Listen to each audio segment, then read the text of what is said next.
Over the past few months, we've been bringing you the story of the federal government's affordable housing stimulus project that is now sending people broke.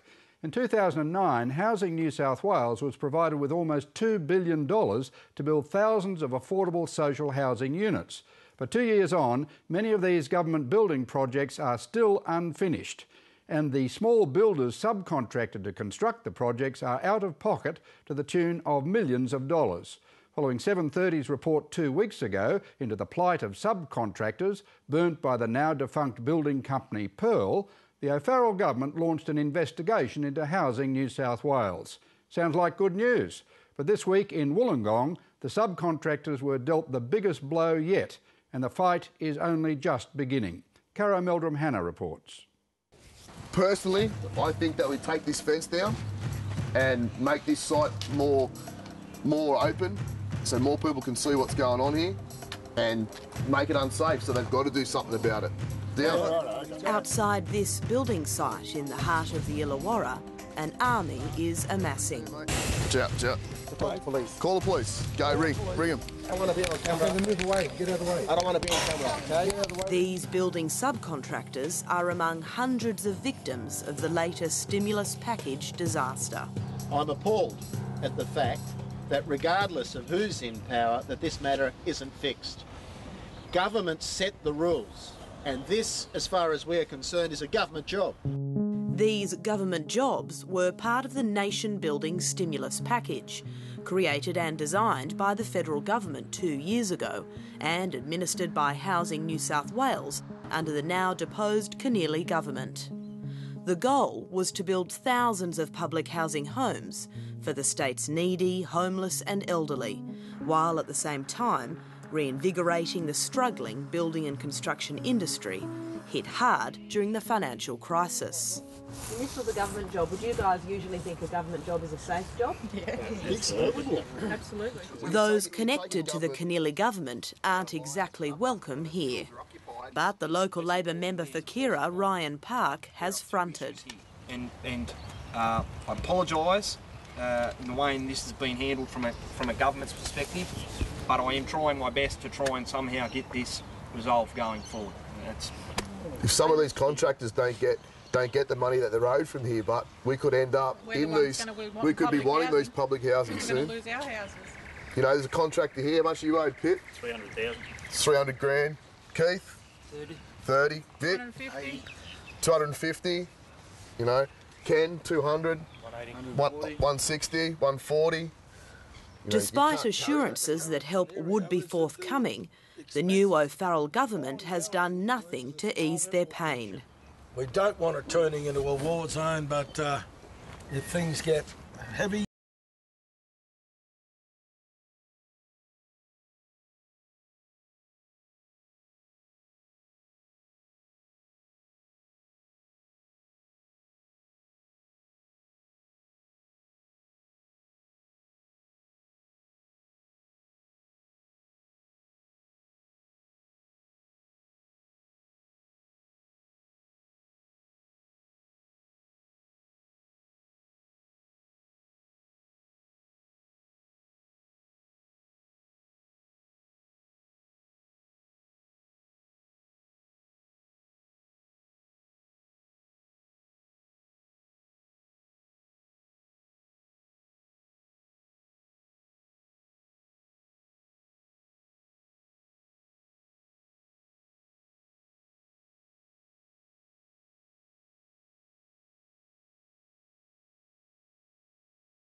opponent from Pearl. This is an ongoing issue that, frankly, I'm sick of.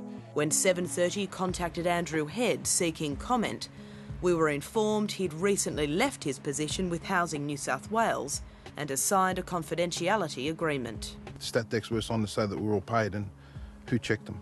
They knew they were going broke, and they still encouraged these workers to carry on working. You know they'd go broke and they knew they weren't going to pay us. Then when the bills were going in and no payments came in early January, end of December, we were advised in the first or second week of January that Pearl had put itself into voluntary administration. Since then, these building sites, once holding so much promise, sit derelict and are falling into disrepair. But the Pearl sites aren't the only ones. Around New South Wales, there are at least 57 affordable housing stimulus sites sitting incomplete, adding up to cumulative delays of 26 years and costing overruns of more than $12 million. How much have you been burnt? $299,074. Subcontractor Pip Burnett from Coffs Harbour is at a complete loss. Were you reassured that the O'Farrell government would help you? Yes. That they would fix up this mess? Yep, absolutely. In what form did that reassurance or promise take? That once they got in, they would have the power and they would just fix the whole thing. They didn't say how, they just said we will fix it. What have they done? Nothing. The final blow for Pearl subcontractors came 7 days ago, when local builder Ken Tuggerell was told his proposal to complete the works and re-engage the original subcontractors had been rejected by Minister Greg Pearce. He wasn't given any reasons. Was the price too high? I don't think so, no. And none of that money in the prices that you put forward to government included some to compensate the subcontractors? The profit that I was going to make on the projects was going to be used to compensate some of the subcontractors equally, fairly.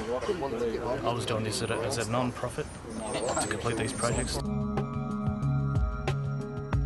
The government needs to step in and accept its responsibility. All you have asked is the opportunity to actually do the work to finish this job in some hope of recovering some of your money. That is not a big ask, and it is appalling to note that the government is refusing you the opportunity to even do that. 7:30's repeated requests for an interview with a representative from Housing New South Wales and an interview with Minister Greg Pearce have all been rejected. Are any of you prepared to walk away and just cut your losses? No. Write the money off? No chance. Oh, that's what they're hoping for. They'll hope that the subbies and that and the workers here will give up and say, that's it, fellas, we're wasting our time. But all the people here are determined, and unless these blokes get on these jobs, they won't be finished. It's as simple as that.